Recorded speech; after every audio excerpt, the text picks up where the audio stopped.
आज का हमारा विषय है संपादन के सिद्धांत भाग 2, प्रिंसिपल्स ऑफ एडिटिंग पार्ट 2। कल हमने भाग 1 की चर्चा की थी और प्रिंसिपल्स ऑफ एडिटिंग में मैंने आपको बताया था pre editing, editing and post editing, यहाँ तक कि पोस्ट प्रोडक्शन भी बताया था। उसी को pre production, post production, production भी कहते हैं। प्री पोस्ट एडिटिंग कहते हैं जब हम प्रेजेंटेशन कर लेते और जब प्रिंटिंग हो जाता है उसके बाद जब रीडरशिप और सर्कुलेशन के लिए चला जाता है तो पोस्ट प्रोडक्शन कहलाता है। आज हम फोकस करेंगे केवल प्रेजेंटेशन के बारे में, यानी केवल एडिटिंग, जो मेन एडिटिंग है उस पर चर्चा करेंगे आपसे। ठीक है, बीच में जो आता है, बीच वाला चीज़ सबसे स्वादिष्ट होता है। सैंडविच का बीच का पोर्शन सबसे स्वादिष्ट होता है। तो we will talk about not about pre-editing, not about post-editing. We will talk about editing, presentation, the actual editing. उसको actual editing भी कहते हैं। तो editing में हमने आपको बताया था कि हम अब editing की परिभाषा ही है कि संचार को प्रभावी बनाया जाता है। संचार में हम जोड़ते हैं, घटाते हैं, बड़ा करते हैं, छोटा भी करते हैं, समायोजित करते हैं, संशोधित करते हैं, परिवर्तन करते हैं, अंतर परिवर्तन करते हैं, है ना, और सब करके उसको प्रभावी बनाते हैं। कच्चे संपादकीय सामग्री को हम पढ़ने योग्य बनाते हैं, देखने योग्य, सुनने योग्य बनाते हैं। ये सब आप जानते हैं। लेकिन इसमें और भी कई क्रिया है। अच्छा प्रेजेंटेशन के लिए उप संपादक को क्या होना चाहिए, क्या करना चाहिए? तो सबसे पहले उसके पास वर्ड पावर होना चाहिए। ठीक है, एक सब एडिटर के पास काफ़ी शब्दों का भंडार होना चाहिए, शब्दों का पारावार होना चाहिए, शब्दों का संसार होना चाहिए। बहुत सारे, उसको पूरे डिक्शनरी में खोए रहना चाहिए। You should know lot of synonyms and lot of antonyms. Hindi में कहते हैं पर्यायवाची शब्द और विपरीतार्थक शब्द। वो जानने से हमें एडिटिंग करने में बड़ा सहूलियत होती है, क्योंकि शब्द जो है, जैसे मकान में ईंट होता है वैसे ही लेखन में शब्द होते हैं। ईंट मजबूत रहेगा तो मकान भी मजबूत रहेगा, और ईंट कमजोर रहेगा और ईंट है ही नहीं तो मकान क्या बनाओगे? तो words are like brick in the house, words are like flower in the garland. माला बनाते हैं तो फूल है, शब्द फूल है, फूल के समान। अब आपके पास एक ही फूल है, मान लीजिए गेंदा का एक पीला फूल है, अब उसी को बार बार लगा रहे हैं तो एक पीला फूल का माला बनेगा। लेकिन आपके पास बहुत सारे फूल हैं तो आप बहुत सुंदर माला बनाओगे ना। तो इसलिए you should have a variety of stocks of words. तो प्रिंसिपल्स ऑफ एडिटिंग में हमें शब्दों का प्रयोग करना होता है। शब्द का चयन बहुत महत्वपूर्ण है। शब्द की प्रस्तुति, शब्द की गरिमा, शब्द की महिमा, शब्दों का आयोजन। शब्द को ही तो अरेंज करते हैं, शब्द से ही तो वाक्य बनते हैं, वाक्य से ही तो पैराग्राफ बनता है, कई पैराग्राफ मिलाकर ही तो एक कॉपी तैयार होता है। इसलिए हमें वर्ड पावर का यूज़ करना। वर्ड में केवल शब्द ही नहीं, सिनोनिम्स, एंटोनिम्स के अलावा फ्रेजेस हैं, एडियम्स हैं, उसके अलावा प्रोवर्ब्स हैं, कोटेशंस हैं, है ना। कोटेशंस, कुछ कविताएं हैं, कुछ संस्कृत के श्लोक हैं, कुछ हिंदी की कविताएं हैं, वो सब भी कहीं कहीं अलग, खास करके फीचर एडिटिंग में यूज़ होता है। न्यूज़ रूम में कोटेशंस बहुत बिरले प्रकार का कोटेशंस यूज़ होता है। किसी पॉलिटिशियन ने कोई कोटेशन कह दिया, आपको भी वो कोटेशन आना चाहिए। कभी कभी वो गलत भी बोल देते हैं और गलत ही कॉपी में आ जाता है, तो उसको संशोधन कौन करेगा? उप संपादक ही तो संशोधन करेगा। ठीक है, तो आप समझ गए, words are like brick in the house and words are like flower in the garland.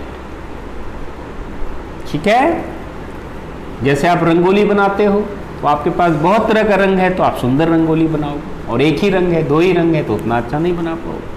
Painter है, बहुत तरह का उसके पास रंग है तो बहुत अच्छा पेंटिंग करेगा। उसी तरह स्टॉक्स ऑफ वर्ड हमारे पास होना चाहिए। इसके लिए बहुत अच्छी किताब है, नॉर्मन लुइस की किताब है, वर्ड पावर मेड इजी।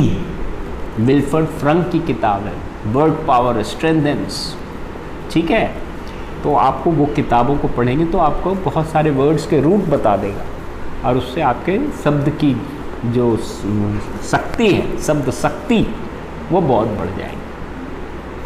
शब्द को जानने के साथ साथ उसके साथ क्या प्रीपोजिशन लगेगा, या हिंदी में भी आप लिख रहे हैं तो क्या स्त्रीलिंग क्या पुल्लिंग, कैसे शब्दों का प्रयोग किया जाता है, कोई बहुवचन पुल्लिंग होता है, कोई शब्द बहुवचन स्त्रीलिंग होता है, कोई शब्द एक वचन पुल्लिंग होता है। ये सब ग्रामर आपको आना चाहिए, क्योंकि शब्द का प्रयोग ज़्यादा महत्वपूर्ण है। शब्द तो आप जानते हैं और प्रयोग करने नहीं आता।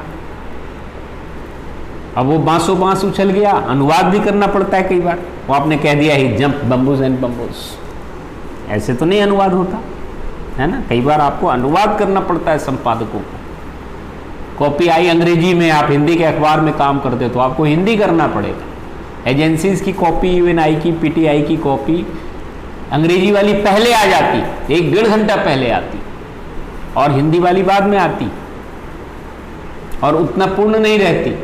इंग्लिश वाली ज़्यादा मटेरियल देती, ज़्यादा रिच है इंग्लिश का जो न्यूज़ एजेंसी। तो हिंदी के अखबारों में भी सब बैठ के अनुवादक का भी काम करते हैं। संपादक होने के साथ साथ वो अनुवादक का भी काम करते हैं। तो आपको हिंदी और अंग्रेजी दोनों भाषा भी आनी चाहिए, या जिस भाषा के अखबार में काम कर रहे हैं उसके अलावा हिंदी और अंग्रेजी आनी चाहिए, या कम से कम हिंदी और अंग्रेजी आनी चाहिए। तभी आप अंग्रेजी के टेलीप्रिंटर से हिंदी में अनुवाद करेंगे, फिर संपादन करेंगे। या दोनों काम जो धुरंधर होते हैं वो अनुवाद और संपादन साथ साथ कर लेते हैं, भावानुवाद भी कर लेते हैं। लेकिन ये नहीं कि जंप बम्बूज एंड बम्बूज, वो बांसों बांस उछल गया, या मेरा हृदय बाग बाग हो गया, my heart became garden and garden, ऐसे नहीं लिखा जाता है। ठीक है, वर्ड्स को आपको शब्दों का प्रयोग करना, कैसे करेंगे शब्द का सही उचित सटीक प्रयोग, तो इसलिए शब्द को जानने से भी ज़्यादा महत्वपूर्ण है शब्दों का सही प्रयोग। नहीं तो आप रक्षा में हत्या कर देंगे। बहुत से अंग्रेजी के शब्द, अब उसके बाद प्रीपोजिशन लगता है, उसका अर्थ बदल जाता है। Look up the dictionary, don't look down upon the poors, look down upon, look upon, I look my teachers upon, है ना। लुक अपॉन मैंने उनको मानता हूँ, समझता हूँ। लुक फॉर, उसका अलग अर्थ है। लुक आफ्टर, देखभाल करना, I am looking after many other kids other than my own children. Look after, देखभाल करना, पालन पोषण करना, सबके अलग अलग अर्थ हैं। तो प्रीपोजिशन का प्रयोग करके वो फ्रेज भी बनता है, और ऐसे भी प्रीपोजिशन का सही प्रयोग आना चाहिए। Present tense, past tense, future tense, future indefinite, future perfect, future continuous, ये ग्रामर की पूरी जानकारी होनी चाहिए। उपसंपादक, भाषा पर ही तो सारा खेल है। प्रस्तुति किससे होता है? मुख्य रूप से भाषा से होता है। फोटो तो बात की बात, टेक्सचुअल मैटर बहुत इंपॉर्टेंट होता है। ठीक है, फोटो ये सब बाद में, it is to support the textual matters. तो हमें व्याकरण की, ग्रामर की जानकारी होनी चाहिए। verbal phrase, adjective phrase, adverbial phrase, all you should know. Even simply otherwise also, what absent from, he is absent from the class. ठीक है, it was forwarded to, तो किसके बाद कैसे उसका प्रयोग होता है, ये स्ट्रॉन्ग ग्रामर भी होना चाहिए। तो वर्ड पावर तो बहुत अच्छा है और ग्रामर नहीं आता है तो आप रक्षा में हत्या कर देंगे। तो रक्षा करना है, हत्या नहीं करना है। उपसंपादक कॉपी को प्रभावी बनाना है, उसकी रक्षा करनी है, उसकी प्रभावी बनाना है। तो ये नहीं कि उसकी हत्या कर दें, you are killing the story by using your fantastic words, no. ठीक है, उसके बाद वर्ड पावर समझ गए आप। उसके बाद इन्वर्टेड पिरामिड रूल, जब जो कॉपी है उसमें इन्वर्टेड पिरामिड रूल जर्नलिज्म का बड़ा बेसिक रूल है, न्यूज़ राइटिंग का बड़ा बेसिक रूल है। आपके पास कोई नॉन प्रोफेशनल कॉपी आएगा, उसमें सूचनाएं होंगी, वो अपने हिसाब से लिख देंगे, तो आपको उसी को एज इट इज़ बहुत लोग छाप देते हैं। ये गलत बात। आप सभी पैराग्राफ को पढ़ेंगे और अपने न्यूज सेंस का प्रयोग करेंगे, और न्यूज़ की दृष्टि से जो बात सबसे महत्वपूर्ण है वो सबसे ऊपर आएगा। इन्वर्टेड पिरामिड रूल क्या कहता है कि जो सबसे महत्वपूर्ण है वो सबसे ऊपर आएगा, उसके बाद जो सेकंड मोस्ट इंपॉर्टेंट है वो बाद में second paragraph, third most important, fourth most important, सबसे कम इंपॉर्टेंट सबसे नीचे जाएगा। ठीक है, तो महत्ता के घटते हुए क्रम में उसको हम बनाते हैं। So it should be in the descending order of importance. आप जानते हैं इन्वर्टेड पिरामिड रूल इस तरह से होता है, इसका इस तरह से एक हम लोग चित्र बनाते हैं। It is called inverted pyramid, most important, फिर सेकंड मोस्ट इंपॉर्टेंट, फिर थर्ड।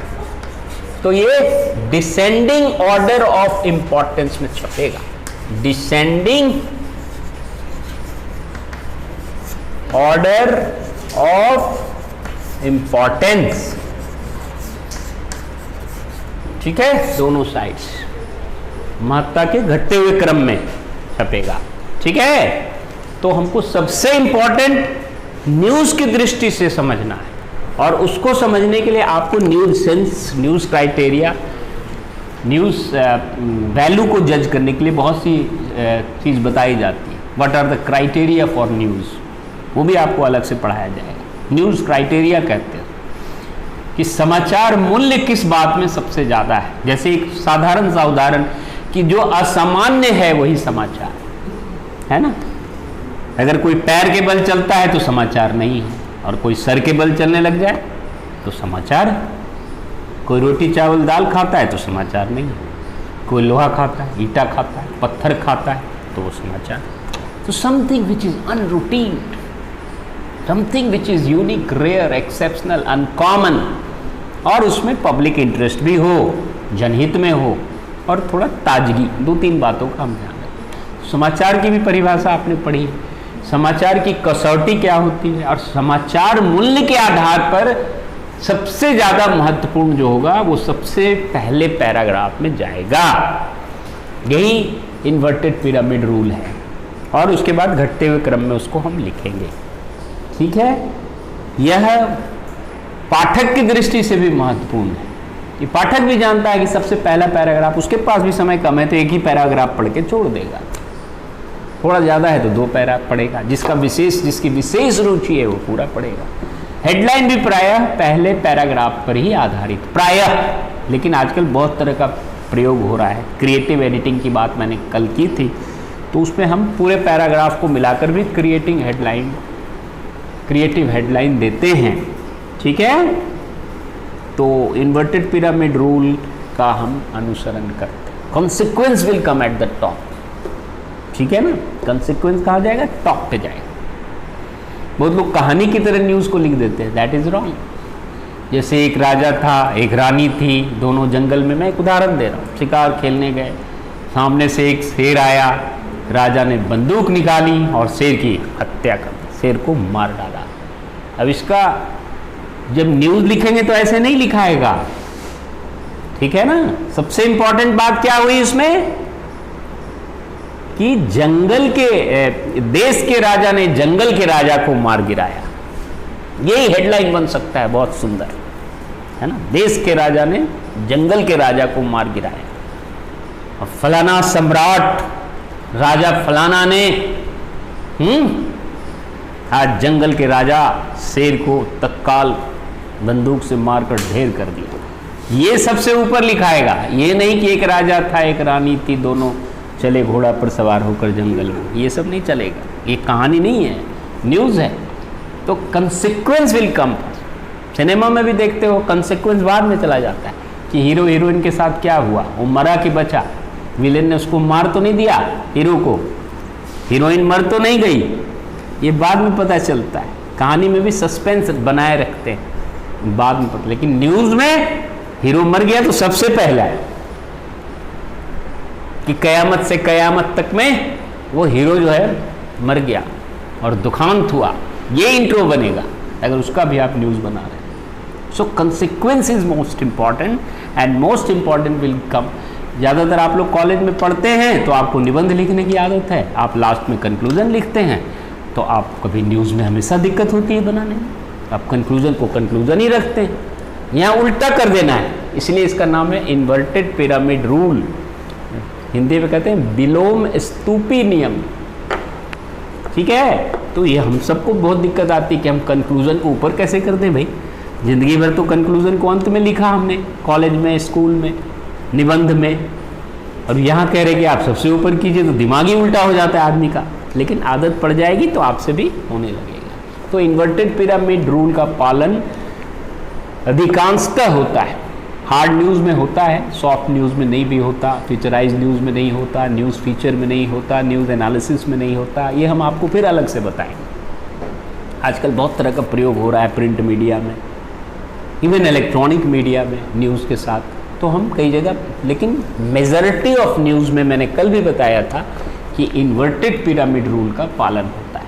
ये प्रोडक्शन की दृष्टि से भी महत्वपूर्ण है, क्योंकि हमें अगर काटना है तो हम नीचे से काट देंगे। जल्दी जल्दी में पेज मेकअप कर रहे हैं लास्ट आवर में, 11th आवर में, सीधा नीचे से कट, पढ़ने की भी जरूरत नहीं, जगह इतना, न्यूज़ इतना, तो नीचे से काटो फट। यही सिद्धांत, क्योंकि उस समय नहीं होता जब 11 बजे 12 बजे रात में पेज मेकअप हो रहा है, लास्ट आवर में पेज छूटने के समय लास्ट में पेज मेकअप होता है, टाइम की कमी होती है। अखबारों में कई बार घड़ी को 1 घंटा आगे रखते हैं लोग, 7 बजाए तो उसमें 8 बजेगा, इसीलिए कि वो टाइम भूल जाते हैं लोग, तो 1 घंटा आगे बढ़ने की कोशिश करते हैं, तो लास्ट में टाइम नहीं बचता, तो हम नीचे से कट, कलम रूपी कटार से उसको काट देते हैं, या माउस रूपी कटार से उसको डिलीट कर देते हैं। और पाठक की दृष्टि से भी इन्वर्टेड पिरामिड रूल अच्छा है, ठीक है, तो इसलिए इसका पालन। इसको फिर मैं आपको इन्वर्टेड पिरामिड रूल फिर बताएंगे बाद में, अभी मैंने जितना ज़रूरत था उतना ही बताया। उसके बाद 7 C's का प्रयोग, कल भी थोड़ा सा हमने इसका केवल नाम भर लिया था। उसमें 7 C's में 7 C's क्या क्या है? Clarity, conciseness, continuity, commonness, correctness, credibility, completeness. ये 7 C's ऑफ कम्युनिकेशन एडिटिंग में उसी तरह लागू होगा जैसे कम्युनिकेशन, कि आपका कॉपी में clarity of language, clarity of thought, ठीक है, language should be crystal clear, idea should be crystal clear. इसलिए आप लोग कॉपी जब एडिट करते हैं तो आप 2 बार पढ़िए, 3 बार भी पढ़िए, पहले आपको तो क्लियर हो कि है क्या, फिर आप अपने रीडर को क्लियर कर पाएंगे। कई बार सब एडिटर को खुद ही नहीं क्लियर है, वो खुद ही डाउट है उसको, तो उसका दूसरे का डाउट क्या क्लियर करेगा। तो इसलिए you should read the copy at least twice also. कोई बहुत सिंपल कॉपी है, अब जैसे देखिए, उसके बाद है कंसाइजनेस। कंसाइजनेस में हम छोटा करते हैं। सेकंड है कंसाइजनेस। अब देखिए, किसी ने लिखा ही गॉट एप्रहेंशन,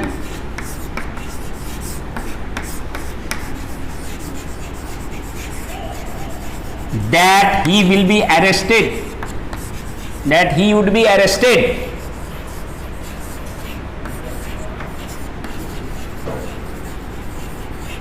अब इसको हम छोटा करना है, बड़ा सेंटेंस एडिट हुआ। एक उदाहरण दे रहा हूं आपको, इसमें इतना लिखने की जरूरत नहीं है। he got apprehension that he would be arrested, he feared arrest, he feared arrest। एक मैंने आपको छोटा सा उदाहरण दिया कि feared arrest, उसको भय हुआ कि वो गिरफ्तार कर लिया जाएगा। तो इतना नहीं लिखना कि he got apprehension that he will be arrested, he feared arrest, हमने कंसाइज कर दी। तो ऐसे छोटे छोटे वाक्य लिखना है, कंसाइज, छोटे छोटे वाक्य, छोटे छोटे शब्द। कहते हैं स्मॉल इज ब्यूटीफुल, छोटे छोटे बच्चे बड़े सुंदर लगते हैं ना, छोटे छोटे पप्पी बड़े आकर्षक लगते हैं। उसी तरह छोटे छोटे वाक्य, आजकल छोटे छोटे वाक्य, छोटे छोटे शब्द, छोटे छोटे पैराग्राफ। और न्यूज़ तो छोटा होगा ही, बहुत बड़ा न्यूज़ लिखोगे तो कम न्यूज़ छपेगा, या ज़्यादा से ज़्यादा वैरायटी ऑफ न्यूज़ देना है और छोटा छोटा लिखो। बहुत इंपॉर्टेंट है तो थोड़ा बड़ा भी करते हैं हम लोग, लेकिन लोगों के पास समय कम है, तो इसलिए कंसाइजनेस। थॉट का भी कंसाइजनेस, कि आप गोल गोल बातें मत कीजिए, जलेबी मत बनाइए, to the point, don't beat about the bush, straight forward, जो बताना है टू द पॉइंट, तो आपका थॉट भी कंसाइज होगा, लैंग्वेज भी कंसाइज होगा। ठीक है, एक उदाहरण दिया मैंने आपको कंसाइजनेस। उसके बाद क्या बताया, कंटिन्यूटी। कंटिन्यूटी का मतलब पहला सेंटेंस दूसरे सेंटेंस से जुड़ा रहेगा, दूसरा तीसरे से जुड़ा रहेगा। ठीक है, पहला पैराग्राफ दूसरे पैराग्राफ से जुड़ेगा, दूसरा पैराग्राफ का लगाव पहले से और तीसरे से होगा। इस तरह पूरा न्यूज़ आपस में जुड़ा रहेगा, फ्रैक्चर्ड नहीं होना चाहिए। बहुत से लोग इधर उधर से चुरा के लिखते हैं तो उनका पूरा कॉपी ही लगता है कि fractured, scattered thoughts. It should be in A sequence, तभी तो फ्लो उसी को कहते हैं। कंटिन्यूटी का मतलब फ्लो, और फ्लो डेवलप करना कोई सरल कार्य नहीं, ये अभ्यास से। ये 7 C's हमारे लिए बताना, आपके लिए पढ़ना आसान है, लेकिन इसको लागू करना पत्रकारिता में एक टेढ़ी खीर के समान। तो कहते हैं करत करत अभ्यास से जड़मति होत सुजान। तो आप अभ्यास करेंगे तो 7 C's अपने आप आपके अंदर चला जाएगा, और वो आपके अंदर जाना चाहिए, इंटरनलाइज। ठीक है, तो कंटिन्यूटी समझ गए। कई लेखक हैं जैसे खुशवंत सिंह है, बहुत अच्छा फ्लो है उनका।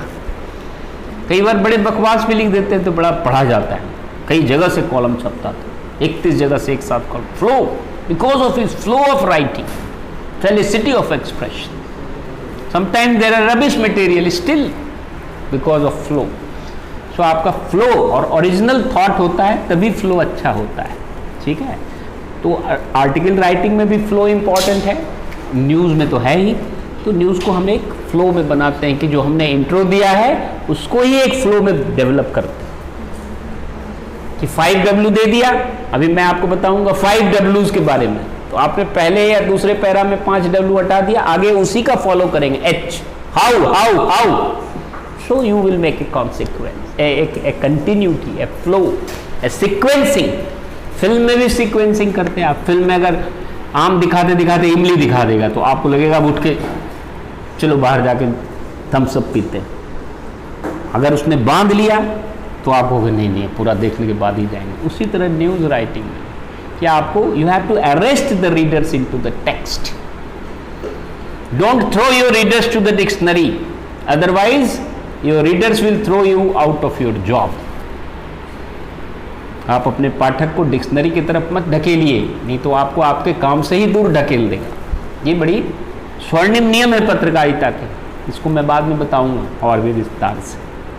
कंटिन्यूटी के बाद कॉमननेस, किसके लिए लिख रहे हैं आप, उसके लेवल में जाके लिखिए। अगर समाचार किसानों के लिए है तो उसकी भाषा और उसकी प्रस्तुति का स्तर वैसा ही हो। अगर वैज्ञानिकों पर केंद्रित है तो उसका उसी तरह से उसके स्तर में सुधार। एडिटोरियल देखिए अखबार का, उदाहरण के लिए बहुत उसकी लैंग्वेज बहुत स्टाइलिश होती है, बहुत हाई फाई होती है, थॉट्स भी बहुत हाई फाई होता है, और 300-250 शब्दों में सागर में गागर को गागर में भरा जाता है। तो एडिटोरियल बहुत हाई फाई लोग पढ़ते हैं, top politician, top bureaucrats, trend setters, policy makers, ये लोग पढ़ते हैं।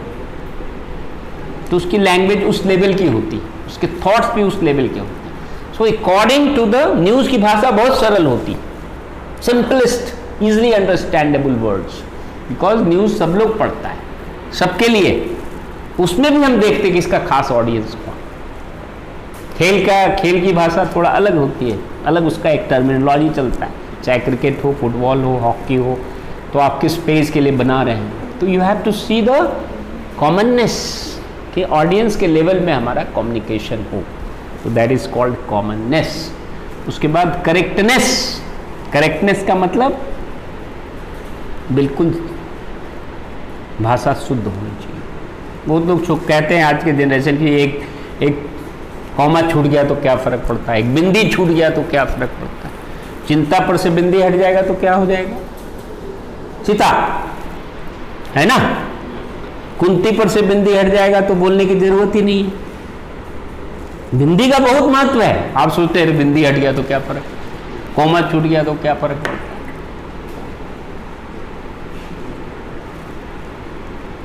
The king, comma, says the trader is foolish, comma. The king, comma, says the trader, comma, is foolish. तो यहां किंग फुलिश हो गया और कॉमा हटा दो, the king says the trader is foolish. दो कॉमा हट गए तो अब राजा कह रहा है कि व्यापारी मूर्ख, अर्थ का अनर्थ उल्टा हो गया। Comma can make big difference, bindi can make big difference, so you can't ignore even these punctuations are very important. कोई कविता ही लिखते हो तो उसमें विराम आता है ना, कॉमा देते हो, कॉमा रहेगा तो तुम विराम भी दोगे, कॉमा ही नहीं है तो आप लगातार बोल गए, सांस भी आपकी फूलने लगेगी, आराम से विराम दोगे। सो comma is important, full stop is important, dot is important. So correctness, factual correctness. अब किसी को लिटरेसी रेट नहीं पता है, पॉपुलेशन नहीं पता है, 135 करोड़ पॉपुलेशन है, वो लिख दे कि 35 करोड़ पॉपुलेशन है भारत की, तो अगला पढ़ेगा उसका आर्टिकल कि इसको पॉपुलेशन पर आर्टिकल लिख रहा है और भारत के पॉपुलेशन में 100 करोड़ घटा दिया इसने, तो आपका आर्टिकल ऐसे ही फेंक देगा। ठीक है, उसी तरह न्यूज़ में फैक्चुअल एरर्स नहीं होना चाहिए, लिंग्विस्टिक एरर्स नहीं होना चाहिए।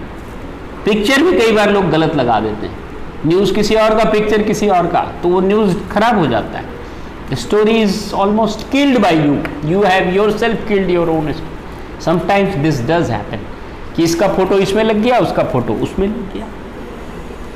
तो करेक्टनेस इज वेरी इंपॉर्टेंट। ठीक है, उसके बाद क्रेडिबिलिटी, जो आप लिख रहे हैं उसमें विश्वसनीयता हो। आजकल पत्रकारों की विश्वसनीयता भी कटघरे में है, जैसे पॉलिटिशियन की विश्वसनीयता काफ़ी घट गई थी, उन पर जल्दी लोग विश्वास नहीं करते, कहते जितना मैनिफेस्टो में लिखा है इतना ही ये कर दे तो बहुत बड़ी बात, जितना ही बोलते उतना ही कर दे तो उसी में देश की बहुत सेवा हो जाएगी।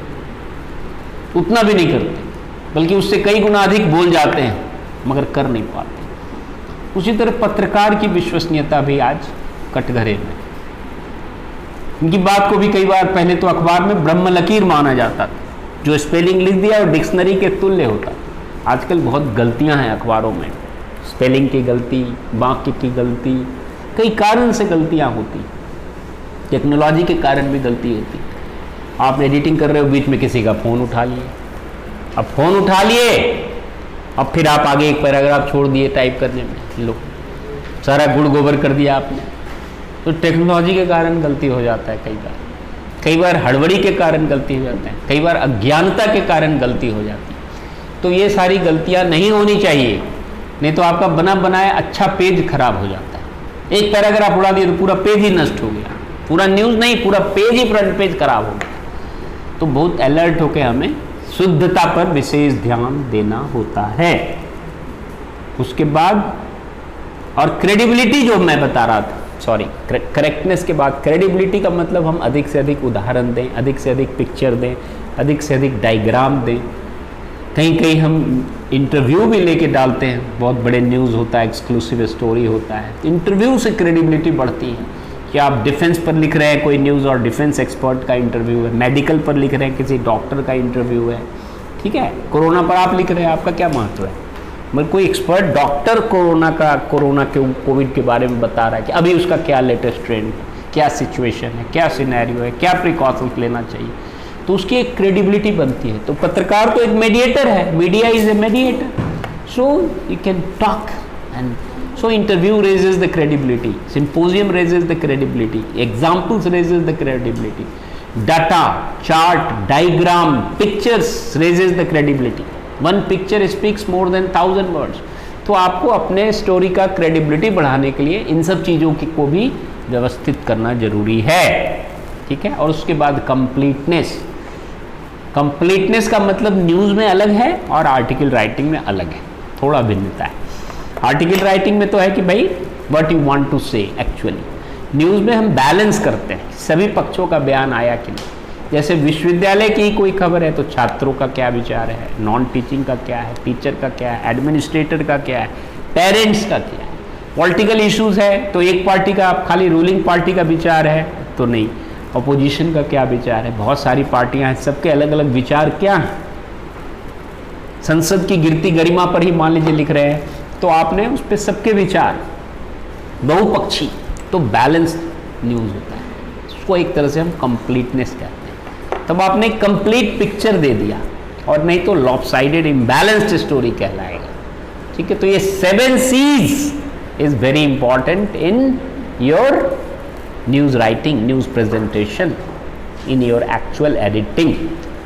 उसके बाद गोल्डन रूल्स है कुछ, ताकि गोल्डन रूल्स फॉर राइटिंग। सबसे पहले है if doubt cut it out, if doubt cut it out. आप कुछ एडिटिंग कर रहे हैं, कुछ लग रहा है कि ये पैराग्राफ बड़ा कंफ्यूजन क्रिएट कर रहा है, तो उसको कट कर दो। कितने लोग बड़े पता नहीं, तो cut it out, cut it out, ठीक है ना। कोई स्पेलिंग दिक्कत लग रहा है, कोई साधारण सा वो लिख, but if doubt don't give doubtful story, doubtful paragraph, doubtful sentence, cut it out. तो ये जर्नलिज्म का बड़ा गोल्डन रूल्स है, if doubt cut it out. इसी का दूसरा सेंटेंस है if doubt find it out. कुछ चीज इतना जरूरी है, इतना इंडिस्पेंसिबल है कि जिसके बगैर आपका अखबार ही नहीं निकल सकता, तो you have to find it out. मान लो 0 आवर या बजट पेश हुआ संसद में, अब आपको उसकी कॉपी आई तो बड़ी धुंधली धुंधली सी है, आपने पूरा काट ही दिया, बजट की स्टोरी रह गई, तो आपको पता लगाना पड़ेगा। पता लगाने के लिए आप कहीं से भी पूछ सकते हैं, कंसर्न सोर्स से पूछ सकते हैं, प्रेस इंफॉर्मेशन ब्यूरो से पूछ सकते हैं, यहाँ तक कि कभी कभी हम लोग उसको विरोधी अपने कॉम्पिटिटिव न्यूज़पेपर से भी आप पूछेंगे तो आपको वो डॉक्यूमेंट बता देगा, दे देगा, पीडीएफ भी दे देगा, जो अपनी एक्सक्लूसिव स्टोरी नहीं देता। There is a competition and cooperation between media also, ठीक है। So you have to find it out from AIR, from Doordarshan, from agencies, from concerned bureau, from PIB, from state public relations department, from district public relations department, wherever it is possible, you have to find it out, ठीक है। अब मान लो रसा में मर गए 50 लोग, अब इंडिया का अखबार है, आपके हिसार का अखबार है, अब उसको आप नहीं भी छापते तो कोई फर्क नहीं पड़ता है, चलो भाई और अब अखबार छाप रहे, लेकिन आपके हाँसी में कोई घटना घट गई तो बहुत महत्वपूर्ण, तो उसको आप if doubt cut it out. अब 50 है कि 500 है आपको पता ही नहीं चल रहा, तो कट इट आउट, ठीक है। तो you have to see how much and how much important is the news for your audience, for your readers, accordingly you have to cut it out, otherwise you have to find it out. उसके बाद इसी का तीसरा sentence है if doubt stick to the hand out. कोई legal matter है तो उसमें आपको जैसा हैंड आउट में लिखा है वैसा ही लिखना है। किसी का जजमेंट है तो लीगल लैंग्वेज तो बड़े लंबे लंबे सेंटेंस होते हैं, और हम लोग बड़े छोटे छोटे सेंटेंस लिखना सिखाते हैं पत्रकारिता में, एकदम विपरीत हो गया। लेकिन अगर जजमेंट है तो हम एज इट इज़ लिखेंगे। कोई कॉन्स्टिट्यूशन है, article 19A(1)(a) of the Indian constitution lays down, तो उसको जैसे है वैसे ही लिखेंगे, बाद में आप अपना उसको विश्लेषण करें, न्यूज़ एनालिसिस करें, वो बात अलग है। So if doubt stick to the hand out, ठीक है। तो ये गोल्डन रूल्स है एक, this is golden rule number 1। उसके बाद anti Gresham's law is applicable to news. Anti Gresham's law, Gresham's law क्या था? इकोनॉमिक्स में, मॉनेटरी इकोनॉमिक्स में एक ग्रेसम्स लॉ होता था कि bad money replaces the good money. फिर एक ग्रेसम्स लॉ और है जनरलाइज, जिसमें कहता है कि old coins, new coins are replaced by old coins, है ना, बोर्न क्वाइंस कहते हैं उसको। पुराना घिसा हुआ पैसा जो है लोग रखते हैं, उसका वैल्यू, मूल्य बराबर है, लेकिन फिर भी उसका महत्व ज़्यादा है। कई लोग पुराने 58, 54, 51, 1 पैसा, 2 पैसा, 3 पैसा, 5 पैसा, 10 पैसा, 20 पैसे का सिक्का अभी भी संभाल के रखे हुए। पुराने को कहते चलो इसको नया को चलने, ठीक है। तो ओल्ड्स, एंटी ग्रेसम्स में क्या है? New coins replaces the old coins. Anti Gresham's law is also there. तो न्यूज में एंटी ग्रेसम्स लॉ है, new news will replace the old news. मतलब आपका पूरा पेज मेकअप हो गया है और कोई बड़ी घटना घट गई, ठीक है, तो पूरा पेज टूट जाएगा, क्योंकि नई समाचार पुरानी समाचारों को विस्थापित कर देगी। इसी को कहते हैं anti Gresham's law is applicable to news. The new news will replace the old news. ऐसे भी कहते हैं today's newspaper is a best paper for tomorrow. अब कल का कोई न्यूज़ है, आज आ गया। कभी कभी लोग लगा भी देते हैं कि पुरानी न्यूज़ है, 2 दिन पहले सेमिनार हुई थी, नहीं छपी, छप गई। लेकिन कोई बहुत महत्वपूर्ण ताजी न्यूज़ आ जाएगी तो वो हट जाएगा। So new news will replace the old news. उसके बाद कहते हैं don't be eye specialist. Don't be eye specialist. Eye specialist का मतलब नेत्र विशेषज्ञ नहीं। आई स्पेशलिस्ट का मतलब मैं विशेषज्ञ। बहुत लोग मैं बहुत करते हैं, इसको मैमियाने की बहुत आदत हो। मैं आर्टिकल में भी होता है, I think, I know, I mean to say, according to me. नहीं, आपका आर्टिकल है तो जाहिर है कि आप ही सोच रहे हैं, तो आप ही का थिंकिंग। और न्यूज़ में भी ऐसे ज़्यादा आई स्पेशलिस्ट, आई का प्रयोग लोग आर्टिकल में करते हैं। इन न्यूज़ में भी कहीं पर है तो हम आई का प्रयोग कम से कम करेंगे। हम ये नहीं करें कि नहीं करेंगे। कुछ आर्टिकल में आई का प्रयोग आर्टिकल लेखन में ज़्यादा होता है। The author I like most, मान लो यही टॉपिक, तब तो आई का प्रयोग होगा। लेकिन ऐसे हम आई स्पेशलिस्ट नहीं बनेंगे कि आई या मैं का प्रयोग कम से कम करेंगे। Don't throw your readers to the dictionary, otherwise your readers will throw you out of your job. ये तीसरा गोल्डन रूल्स मैंने, चौथा गोल्डन रूल्स आपको बताया कि आपको सिंपल वर्ड्स यूज़ करने हैं, इजीली अंडरस्टैंडेबल वर्ड्स यूज़ करने। ऐसे वर्ड्स नहीं कि सुपर, प्रीटर, विसिसिट्यूडियसनेस, तो डिक्शनरी में एकदम रेयर वर्ड है उसी को उठा के डाल दिए, शब्दाडंबर कर रहे हैं कि मेरे को बहुत आता है। ऐसा नहीं करना, फिर पाठक आपका अखबार ही नहीं पढ़ेगा, फेंक देगा। वो थोड़ा डिक्शनरी देखने जाएगा। आप प्रोफेशनल हैं, आप डिक्शनरी देखिए और सरल से सरलतम शब्द का प्रयोग, सरलतम भाषा का प्रयोग। So don't throw your readers into dictionary, otherwise your readers will throw you out of your job. This is a golden rule of journalism. उसके बाद एक और गोल्डन रूल है, पांचवा, there should not be head cut instead of hair cut. ठीक है, कोई story आप बना रहे हैं तो आप उसका हेड मत काट दीजिए हेयर काटने के बजाय। हेयर काटते हैं तो ब्यूटीफुल हो जाता है ना। कल भी बता रहा था मैं आपको एडिटिंग कि वो जो बार्बर है वो हेयर कटिंग करता है और आपको स्मार्टेस्ट बनाता है। ब्यूटी पार्लर में जाके आप हेयर कट करवाते हैं, लेकिन हेयर कट करते करते आपका सर ही काट दे तो पूरा परिवार उसको नोच लेगा जाकर। तो उसी तरह स्टोरी में होता है, there should not be head cut instead of hair cut. हम इतना नहीं छोटा कर दें स्टोरी को कंसाइजनेस के नाम पर कि उसका एसेंस ही मार दें, उसका सार ही समाप्त कर दें, उसका महक ही समाप्त हो जाए, ऐसा भी नहीं। You should not cut the story to the extent that the essence of the story is lost और the gist of the story is lost. इतना don't skeletonize it to that extent that it loses its identity. आदमी का ढांचा है, skeleton है, आप उसको इतना छोटा कर दो कि खरगोश का स्केलेटन लगने लग जाए। ठीक है ना। So you have to see that there should not be head cut instead of hair cut. ये बड़े फेमस कोटेशंस हैं यार, कई अच्छे अखबारों के न्यूज़ रूम में ये सब कोटेशंस लिखा होता है। ठीक है, और हम लोग को टिप्स पे रखना होता है, स्टूडेंट्स हो, टीचर हो, जर्नलिस्ट हो, they have to keep on their tips. उसके बाद कल भी मैंने थोड़ी सी इसकी जिक्र की थी, check, cross check and multi check. जब तक आपका डेडलाइन समाप्त नहीं हो जाता, आपको ये स्टोरी लिख दिए, ये नहीं कि फट से भेज दिए, चेक कीजिए कोई आपकी स्पेलिंग तो गलत नहीं रह गई, कोई डाटा तो नहीं छूट गया, कोई पिक्चर तो नहीं रह गया, कोई पिक्चर उल्टा तो नहीं जा रहा, ठीक है, दूसरे की पिक्चर तो नहीं जा रही। तो check, cross check and multi check. चाहे आप रिपोर्टर हैं तो भी बहुत ज़रूरी है आपके लिए, और चाहे सब एडिटर हैं, डेस्क पर्सन है, एडिटोरियल स्टाफ है, तो भी आपके लिए check, cross check and multi check. Because आप मास कम्युनिकेशन करने जा रहे हैं, आप अपने मित्र से नहीं बात कर रहे हैं। घर में मम्मी पापा से बात करें, चलो गलत भी बोल दिया तो हम तुरंत बैठेंगे और सुधार दें। ये एक बार चल गया, तीर कमान से निकल गया तो मास में चला गया, बात निकलेगी तो दूर तक जाएगी।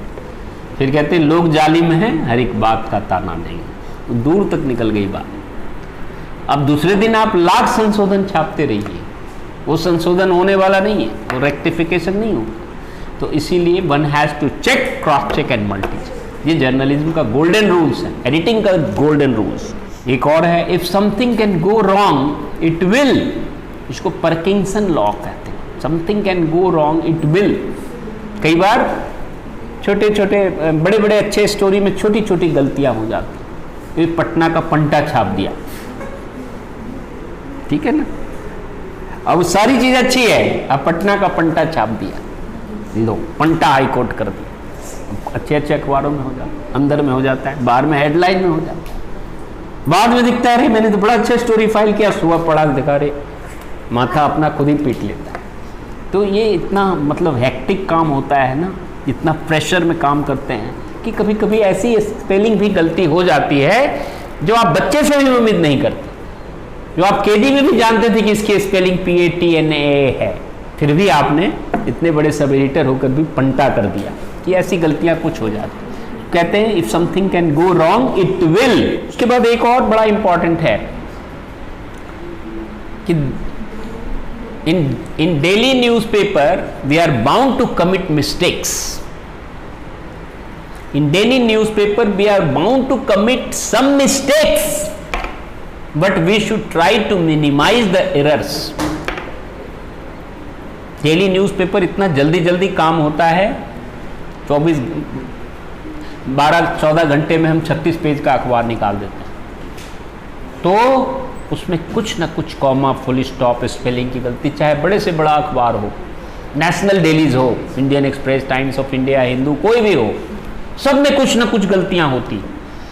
सो in daily newspapers we are bound to commit some mistakes but we try to minimize the error. Washington Post में लिखा है कोटेशन कि उसमें बहुत गलतियां हो गई, तो वहाँ के रीडर्स ने कंप्लेंट भेजना शुरू किया, तो फिर अंत में वहाँ के जो तत्कालीन एडिटर थे उन्होंने बाहर में एक बोर्ड लगा दिया, in daily newspapers we are bound to commit some mistakes but we try to minimize the errors. सो ये होना है, लेकिन फिर भी आप ये मत मान के चलिए कि भाई मिस्टेक होना है तो हम कर ही दें। आपके ध्यान में होना चाहिए फुल एक्यूरेसी। जब आपसे छप जाए गलत, तब आप अपने को डिफेंड करने में कहते हैं कि कुछ गलती हो ही जाती। हम ये मान के चलें कि हम एक सिंगल मिस्टेक नहीं करेंगे, लेकिन फिर भी डेली न्यूज़पेपर में कुछ, फिर पछतावा भी नहीं करना चाहिए। काज रह गया तो फिर आप दूसरे दिन उसको संशोधित करें, क्योंकि बहुत जल्दी जल्दी ये रिसर्च पेपर की तरह नहीं है कि आपको 3 महीने का समय है। यहाँ तो आपको आज ही के आज अखबार निकालना है, ठीक है, या न्यूज़ चैनल है तो उसमें भी ऐसे ही है, फटाफट फटाफट फटाफट। जो पहले मारे सो मीर, लेकिन वो पहले मारने में मीर कई बार घायल भी हो जाते हैं, ठीक है। तो in daily newspaper we are bound to commit some mistakes but we try to minimize the errors. There is nothing like a dull day for reporters and sub editors. There are only dull reporters and dull sub editors, ठीक है। There is nothing like a dull day for reporters और sub editors. There are only dull reporters and dull sub editors. जैसे कोई reporter कहे कि आज तो कोई न्यूज़ ही नहीं मिला मुझे, तो इसका मतलब आज का बड़ा डल डे है, कोई न्यूज़ नहीं। इसका मतलब वो रिपोर्टर ही डल है, उसके पास कुछ स्टॉक में न्यूज़ होनी चाहिए, कुछ एक्सक्लूसिव स्टोरी होनी चाहिए। उसी तरह सब एडिटर कहता है कि आज तो न्यूज़ ही नहीं मिला, नहीं, उसके पास कुछ ऐसा स्किल होना चाहिए कि वो कहीं से न्यूज़ निकाल सके। अगर उसके रिपोर्टर्स ने ज़्यादा रिस्पॉन्स नहीं किया तो भी वो कई तरीके से न्यूज़ की व्यवस्था कर सकता है, फ़ोन पर बात करके, कहीं गूगल से ले ले, कुछ भी कहीं से न्यूज़ सुन ले, कोई रेडियो से सुन ले, अखबार से सुन ले, 2-3 को मिला ले, स्टोरी बना ले, तो वो he can create. That depends on his creative skills, his editing skills, his journalistic skills, ठीक है। So this quotation is also very famous. So there is nothing like a dull day for a news. There are only dull reporters and dull. समाचार के लिए कभी भी नीरस दिन नहीं होते, नीरस होते हैं तो उप संपादक और रिपोर्टर। अंत में बहुत महत्वपूर्ण कि give uncompromising attention to legal safety. कोई कानूनी चीज हो तो उस पर अनकम्प्रोमाइजिंग, उस पर समझौता नहीं करना चाहिए, उसको बहुत ध्यान से करना चाहिए। जैसे कोई ऐसी बात लिख दी कि किसी का चरित्र हनन हो गया, किसी का के ऊपर लांछन लगा दिए, तो वो डिफेमेशन सूट कर देगा आपके ऊपर। कोई ऐसी बात लिख दी कि ऑफिशियल सीक्रेट एक्ट का वायलेशन हो गया, कोई ऐसी बात लिख दी कि आपने किसी की कॉपी कर ली तो कॉपीराइट एक्ट का इन्फ्रिंजमेंट हो गया तो आपको सजा हो सकती है, आपकी नौकरी भी जा सकती है, अखबार को भारी नुकसान उठाना पड़ सकता है। तो इसलिए जो कानूनी मुद्दा है उसमें कहते हैं give uncompromising attention to the legal safety. ठीक है, कानूनी मुद्दे पर कोई भी समझौता नहीं करना। So these are some golden rules of journalism, of editing. तो इस प्रकार से मैंने आपको आज संपादन के सिद्धांत भाग 2 के तहत मुख्य रूप से प्रेजेंटेशन पर फोकस किया, जिसमें सबसे पहले word power, use of word power, then inverted pyramid rule बताया मैंने आपको, देन आपको 7 C's ऑफ कम्युनिकेशन बताया, देन आपको मैंने कुछ गोल्डन रूल्स बताया।